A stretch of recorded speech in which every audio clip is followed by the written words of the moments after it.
কি অবস্থা বাংলাদেশের সাপোর্টাররা? আগেই বলছিলাম আজকে হোয়াইট ওয়াশ হবে বাংলাদেশের কাছে আফগানিস্তান। শরীরটা খুব অসুস্থ, তারপরেও ফার্স্ট বল থেকে একদম লাস্ট বল পর্যন্ত পুরো খেলাটাই দেখছি। জানতাম বাংলাদেশ আজকে ভালো কিছু করবে। সাইফ হাসানের ব্যাটিং তো অসাধারণ, 7টা 6 একদম চোখে লাগার মতো ছিল। যারা ভালো খেলে নাই আজকে, শামীম হোসেন পাটোয়ারি দুর্ভাগ্যবশত আউট হয়ে গেছে। জাকির আলী একটু ভালো খেলা উচিত ছিল, সে বারবার চেষ্টা করছে নিজেকে যত তাড়াতাড়ি আউট করা যায়। সোহান খুব ধৈর্যশীল ইনিংস খেলছে।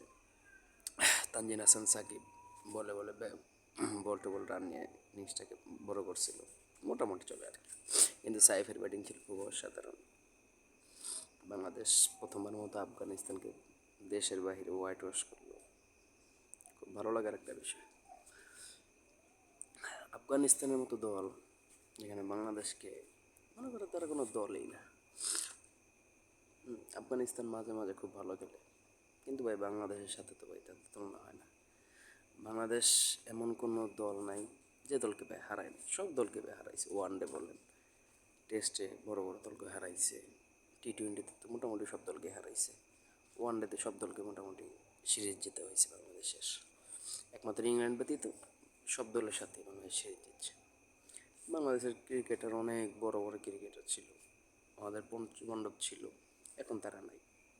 বাংলাদেশের ক্রিকেট লাভাররাও অন্যরকম ফ্যান বেজ। তারা বাংলাদেশ যত খারাপই খেলুক না কেন, কখনোই বাংলাদেশকে খেলা যখন শুরু হয় আবার সে আগের জায়গায়। আমরা ছোটোবেলা থেকেই খেলা দেখি। এখন তো আসলে ক্রিকেটের যে অবস্থা, আজ থেকে 15-16 বছর আগে এরকম এতটা ভালো অবস্থান ছিল না। আমরা সেই 2009-10 সাল থেকে তখন থেকে খেলা দেখি। তখন যেই বাংলাদেশ ছিল এখনকার বাংলাদেশ অনেক ডিফারেন্স। এখন তো বলা যায় যে কোনো ম্যাচের আগে অনেক সময় বলাই যায় যে এই ম্যাচটা বাংলাদেশ জিতবে। মাঝে মাঝে খুব খারাপ খেলে, এগুলো আসলে খুব খারাপ লাগে। কেউ বুঝে গালি দেয়, কেউ না বুঝে গালি দেয়, তাই না? একটা সময় ছিল যে যখন বাংলাদেশে খেলা দেখতে বসলি মনে হয়তো আজকে এই ম্যাচটা বাংলাদেশ হারা যাবে।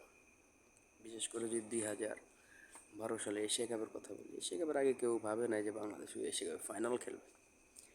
কিন্তু দেখেন একটা সময় যখন বাংলাদেশ টুর্নামেন্টটা যখন শুরু হয়, খুব ভালো একটা রেজাল্ট করে। পাকিস্তানের সাথে প্রথম ম্যাচটা বাংলাদেশ অল্প কিছু রান হেরে যায়। দ্বিতীয় ম্যাচ ছিল শ্রীলঙ্কার সাথে, ওই ম্যাচটা বাংলাদেশ খুব ভালো করে। তখনকার শ্রীলঙ্কা তো খুব ভয়ানক টিম, ওই সময়কার শ্রীলঙ্কা খুব ভয়ানক টিম ছিল। এশিয়ার ভিতরে তখন তারা মোটামুটি সেরা টিমেই বলতে গেলে চলে। ইন্ডিয়া তখনও তারা খুব ভালো ক্রিকেট, সচিন টেন্ডুলকারের লাস্ট যে সেঞ্চুরিটা ছিল 100 নম্বর সেঞ্চুরি, সেই সেঞ্চুরিটা কিন্তু বাংলাদেশের সাথে করছিল। ওই ম্যাচটা বাংলাদেশ জিতে। তো বাংলাদেশে অনেক হিস্টোরি আছে, আফগানিস্তানের ততটা নাই। হ্যাঁ, 2023 বিশ্বকাপে তারা ভালো খেলছে, 2024 টি-20 বিশ্বকাপে তারা সেমিফাইনাল খেলছে। কিন্তু ভাই বাংলাদেশের ক্রিকেটের যারা লাভার, তারা বাংলাদেশ হারুক জিতুক যাই কিছু হয়ে যায়, খেলা দেখা ভাই ছাড়বো না। তারা খেলা দেখবে, সেটা টেস্ট হোক, টি-20 হোক এবং ওয়ান ডে হোক, যতই হারুক খেলা মানুষ দেখবে। এই যে এশিয়া কাপে সুপার 4-এ একটা ম্যাচ জিতছে শ্রীলঙ্কার সাথে, ভালো। বাকি পাকিস্তানের ম্যাচটাও জেতার কথা, কিন্তু জিততে পারে নাই ব্যাটসম্যানদের কারণে।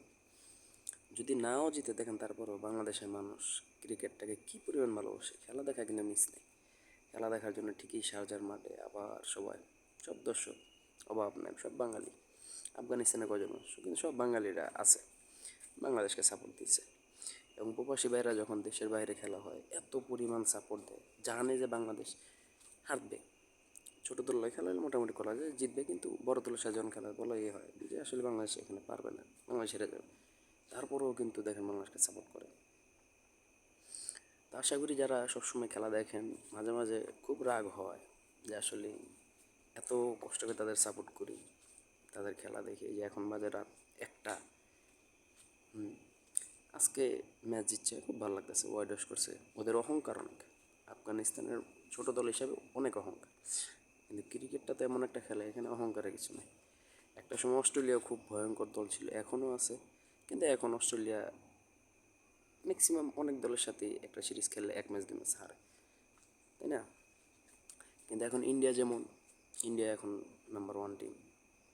তো তাদেরও একটা সময় ছিল যখন অনেক এখনকার যেতে আরও ভালো ভালো প্লেয়ার ছিল, কিন্তু এত ভালো টিম ছিল না যতটা ভালো এখন আছে। এখন তো বলে কয়ে সব দলকে হারাইতে পারে একাই, ইন্ডিয়া যে কোনো টুর্নামেন্টে অপরিচিত চ্যাম্পিয়ন হয়। তারা যদি একটা কথা বলে সেটা মেনে নেয়, কিন্তু আফগানিস্তানের মতো ছোটো দল, তারা যে কোনো একটা কথা বলে সেটা মেনে নেওয়া যায় না। 2018-19 সালের দিকে যেই সিরিজটা খেলতে বাংলাদেশ টিম ইন্ডিয়াতে গেছিল, তখন আফগানিস্তান ওখানে 3টা ম্যাচ ভালোই খেলছিল। লাস্ট ম্যাচে তো মুশফিকুর রহিমের 1 বলে 4 রান না 5 রান লাগতো, কিন্তু ওইটা ম্যাচ জিতাতে পারে নাই, বাউন্ডারির মাথায় যা আউট হয়ে যায়।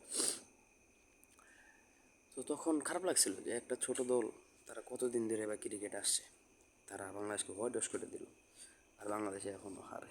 কিন্তু কখনো বাংলাদেশে খেলা দেখা ভাই ছাড়ি নাই, আর যতদিন আছি বেঁচে থাকবো খেলা দেখবো।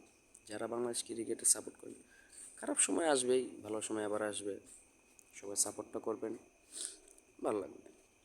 দেশে খেলা হোক, দেশের বাইরে হোক, মিরপুরে হোক বা যেখানেই খেলা হোক, মিরপুরে হলে তো বলে কয়ে যে কোনো টিমকে আমরা হারাইতে পারি, এটা কোনো বিষয় না।